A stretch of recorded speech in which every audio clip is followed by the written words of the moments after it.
Assalamualaikum warahmatullahi wabarakatuh. Waalaikumsalam warahmatullahi wabarakatuh. Yang saya hormati Ibu HRD dari perusahaan Parkilar Premier. Di sini kami dari mahasiswa Unpar dengan tugas mata kuliah kami yang berjudul kompensasi dalam interview sebuah perusahaan. Di sini kami akan menanyakan tentang kompensasi. Sesi tanya jawab. Ibu, saya di sini ingin bertanya, apakah di perusahaan ini dapat kompensasi atau THR? Tentu saja dapat, karena mereka sebagai karyawan berhak mendapatkan bonus dan THR. Ya, terima kasih, Bu. Pengertian kompensasi. Beberapa ahli telah memberikan pengertian terhadap kompensasi.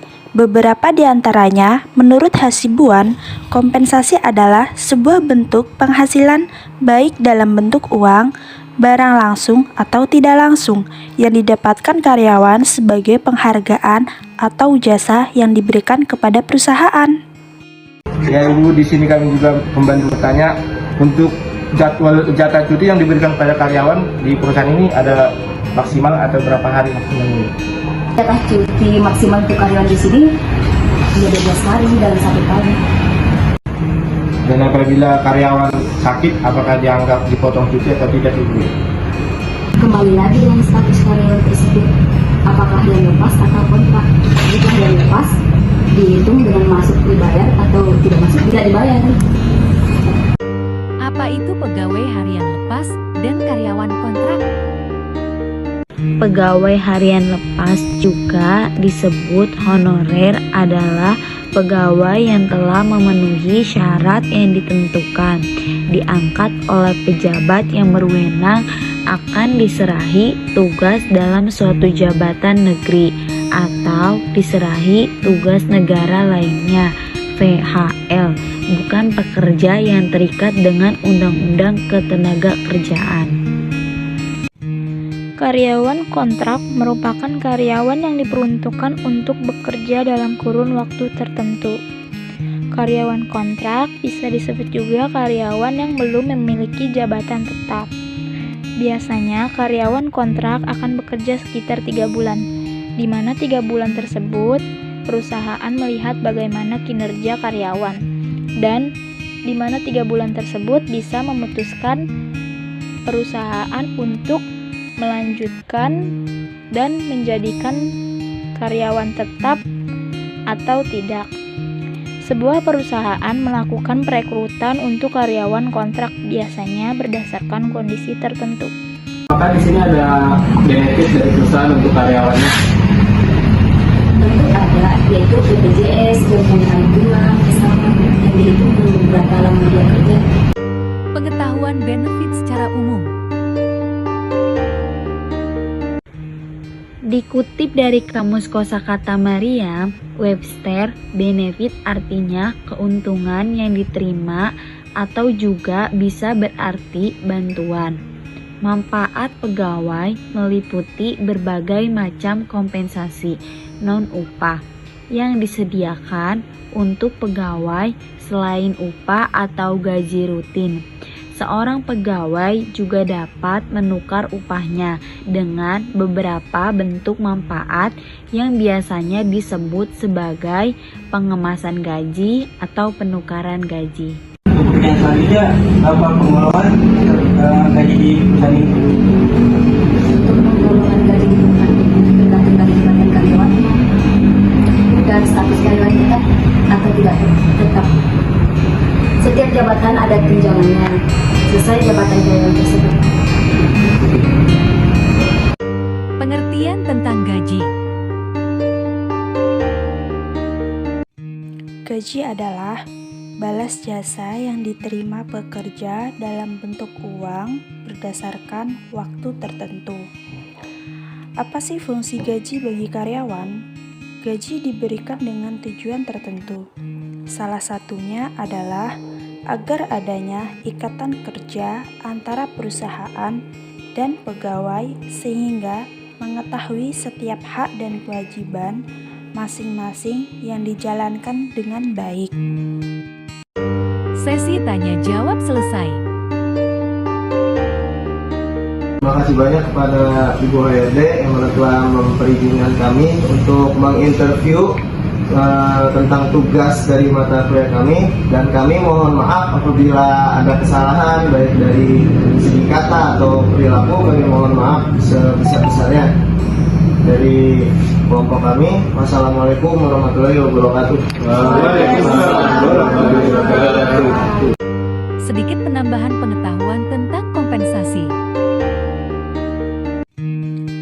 Tujuan pemberian kompensasi adalah pemberian sebuah kompensasi terhadap karyawan pasti memiliki tujuan positif.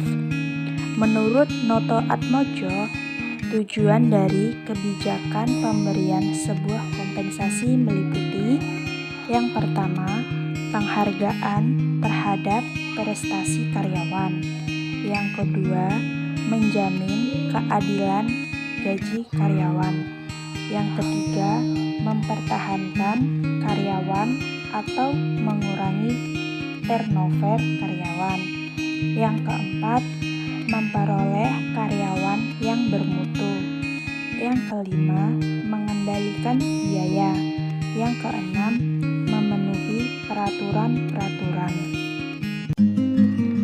Dampak positif dan manfaat kompensasi.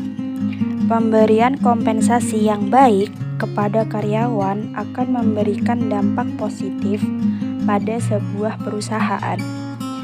Di antaranya adalah sebagai berikut. Yang pertama, dapat memacu karyawan untuk berprestasi dan bekerja lebih giat lagi. Yang kedua, perusahaan mendapat karyawan yang berkualitas baik. Yang ketiga, memudahkan proses administrasi dan aspek hukum dalam perusahaan.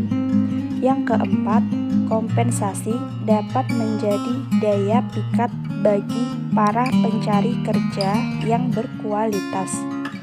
Yang kelima, perusahaan memiliki kelebihan tersendiri dibanding perusahaan lain atau kompetitor. Di dalam video ini ada kesimpulan tentang kompensasi. Dapat dikatakan sebagai balas jasa yang diberikan untuk karyawan dalam suatu perusahaan. Besarnya kompensasi yang diberikan perusahaan pun tergantung pada kinerja karyawan tersebut, apakah memenuhi syarat dalam bekerja atau tidak. Terima kasih, dan menjadi karyawan yang berkompeten.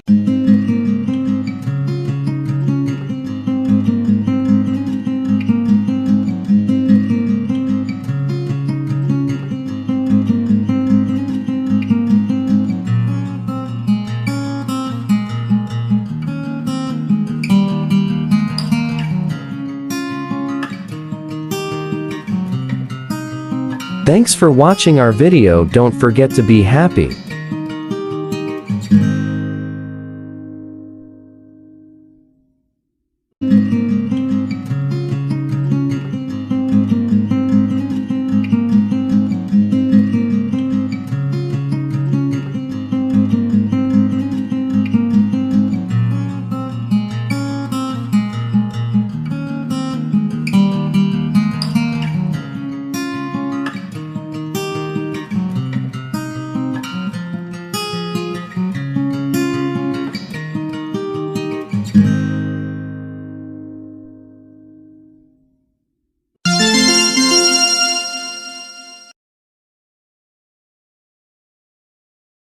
Yang ingin bertanya pertama, Bu, tentang perusahaannya, silakan Bella. Cantiknya buat bibirku tak usah dilanjutkan lagi, sudah sampai di sini aja. Terima kasih.